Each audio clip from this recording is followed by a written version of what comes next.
So advanced kidney cancer has seen a lot of development in recent years and recent ASCOs, and we're excited this year is no different. So presented at the meeting today is a follow-up on 2 clinical trials combining VEGF inhibitors and immunotherapy. So earlier this morning, there was a biomarker talk on axitinib plus avelumab. My comments on that are just that these combinations work for almost every patient, which is great. And so biomarker selection is less of an imperative in this setting.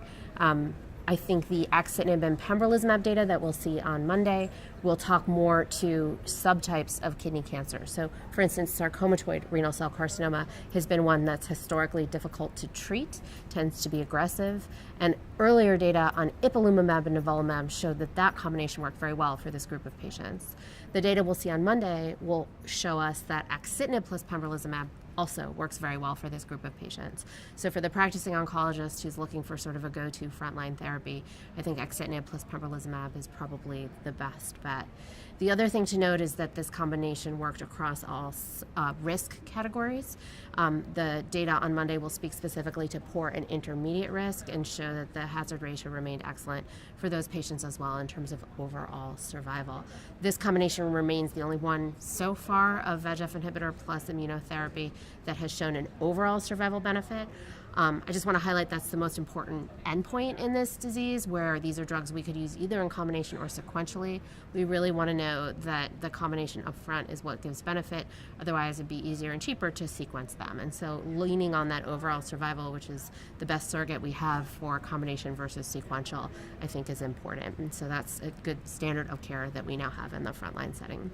Other advances in the sort of frontline treatment of kidney cancer include the CARMINA trial, which was presented a year ago at last year's ASCO, showing that cytoreductive nephrectomy, which is removing the primary kidney cancer tumor in patients with metastatic disease, did not help patients live longer and in fact might have harmed them.